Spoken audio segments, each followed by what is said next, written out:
So today I want to talk to you about America's first trillionaire, the world's first trillionaire, Elon Musk. Elon Musk's SpaceX is now worth more than Amazon. Shares of the rocket maker soared as much as 17% on Tuesday, catapulting the company's market value past Amazon's and briefly above Microsoft's. That makes SpaceX the fifth most valuable company in the world, just days after its blockbuster public debut. If the gains hold, shares will have jumped more than 60% above the $135 IPO price, giving SpaceX a market cap of around $2.8 trillion. Not bad for a company that reported a net loss last year of nearly $5 billion. And not so much about Elon, there's a lot I could say about him, but what about the fact that we now have someone whose personal wealth is $1 trillion? That's 1,000 billionaires rolled into one, the most extraordinary concentration of wealth we have ever seen, I think, in the history of the world. What does that mean? What does that say about the American economy?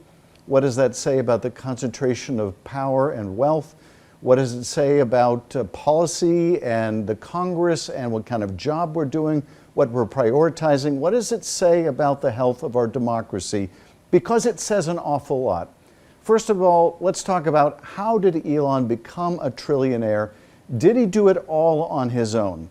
Well, this is not a trillion that he inherited from his parents. Certainly there was a tremendous amount of ingenuity and even genius with SpaceX and Tesla and a lot of the innovations that went into that and other companies that he started before those companies. But it is often suggested, and sometimes by those who do really well, that they did it all themselves. When of course this is not at all true. And in Elon's case, it is most particularly not true because so much of the critical help at the critical times when his companies were on the verge of failing or succeeding came from you. It came from U.S. taxpayers. It came from the U.S. government. In the case of SpaceX, there were times when, as Musk himself will acknowledge, almost went belly up, but for getting hundreds of millions of dollars in loans and grants from NASA. That was a lifeline at a time when SpaceX was really struggling.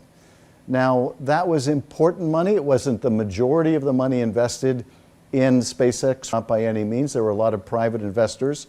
But those private investors, when SpaceX went public, they did really, really well. It probably gave rise to countless more billionaires.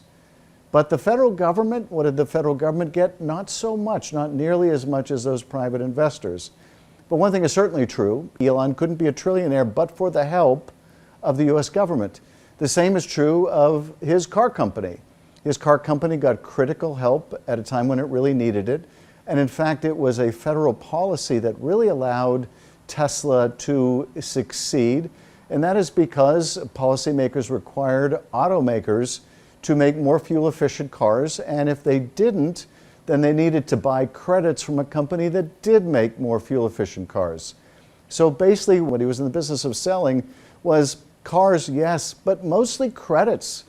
Mostly he was selling his clean car credits to the fossil fuel producing cars so that they could meet the government requirements. So that was often critical to Elon's bottom line, that is getting the benefit of these credits established by U.S. law. Without the structure of U.S. law and policy, that company would not have succeeded. And of course, there's also the American workers that have made those companies successful, the American entrepreneurs. And yes, indeed, he certainly deserves credit, but so do the American people and our government. So what relevance does this have? Well, first of all, I have no prejudice against people who are wealthy. Most Americans want to be wealthy. I have no prejudice against people who want to be successful. I think there is part of the American drive to be successful that is quintessentially American. Nobody begrudges that. But at the same time, a system that allows someone to accumulate that kind of wealth, the wealth of 1,000 billionaires in a single person, while at the same time, countless millions of American families can't afford health care, can't afford college, can't afford medicine, can't afford groceries. There's something broken about that system. And something about the world's first trillionaire just sheds a spotlight on how broken the system is, because lots of people are working harder than ever. They're holding down 1, 2, or 3 jobs. They're moonlighting here, they're cutting back there, and they're still struggling. They're still struggling. Indeed, working families have lost ground in the past several years. And just in the last year and a half, as energy costs have gone up, the wage growth, any wage growth Americans have experienced, has been wiped out. So while most Americans' wage growth has been wiped out by increased costs in the last year and a half, just these increased energy costs, we have our first trillionaire. That is a broken system. What would $1 trillion pay for? Well, $1 trillion, if we decided to distribute that equally among American households, your household would get $7,500. Every household in America could get $7,500 from that $1 trillion. It would also pay for the complete 4-year college education of 7.7 million American students. So you can take all the tuition, all the room and board, all the costs of all of that for 7.5 million students and pay for it by the wealth of our first trillionaire. It costs a lot to raise kids in America. Well, you could take 4.3 million kids and raise them from birth until 18, pay for everything they need during those 18 years. Now, this problem that some people are growing fabulously wealthy while much of the rest of the country is losing ground, while the middle class seems to be losing ground, didn't happen just in the years it took Elon to become a trillionaire. Indeed, this trend, this concentration of wealth and income in America has been going on for decades. It really started in the 1970s. Up until that point, as America's productivity increased, so did the wages and the wealth of the American people. It increased right along with it. So as we were producing more and more efficiently, the benefits of that efficiency and production and ingenuity were being shared with the American people. But sometime in the 70s, that stopped. We started to see a divergence between productivity and wage growth. Now, I think globalization had a lot to do with that. I also think automation had a lot to do with that. And I think what we're seeing today, you can add AI to the multiplier effect of this income inequality, this staggering growth of income inequality in America. But it isn't just these kind of global forces. It's not just globalization. It's not just technology. Probably the larger part of the problem has been a failure of policymakers. And that is, as the world was changing, as jobs were changing, as we went from a model where people worked for the same company their whole life and had a healthcare plan and a retirement plan, to a model where people don't even work for the same firm their entire day, policymakers did not keep pace. And to the degree we did change policies, it was to make matters worse. To make matters worse, our tax code became less and less progressive every year. This one big beautiful bill of the president's funded a $1 trillion tax cut for the wealthiest Americans and large corporations. That just makes the problem worse. How do people accumulate $1 trillion? Because of our tax code. That's how they're able to do it. So how does Elon accumulate $1 trillion of worth? How do billionaires accumulate their worth? How does the tax system fail to work fairly for all Americans? Why is it the case that Elon's tax rate between 2018 and 2020, for example, was 24%, but for an average American family, your tax rate was 30%. Why are you paying more taxes than Elon Musk? I remember Warren Buffett, one of the other wealthiest people in the world, did a survey of his employees, asked them what their effective tax rate was, and he was shocked to learn that his tax rate was the lowest of anyone who worked for him. In fact, his secretary's tax rate was twice what he paid in taxes as a percentage of income. Why is that possible? How is that fair? In terms of why it's possible because a lot of very wealthy people, a lot of billionaires in particular, they buy stock, they buy real estate, they buy other assets. Those assets appreciate, and when they're sold, they're not taxed at the same rate as your income or my income. They're taxed at a different and lower rate. And many of these billionaires, they just don't sell that stuff. They hang on to it. They pass it on to their kids. A third of all billionaires inherited their wealth. And if they don't pass it on, what they do is they borrow against it. So Mark Zuckerberg, the CEO of Meta, he takes a $1 salary a year. Does that mean that he's being taxed for only $1 a year?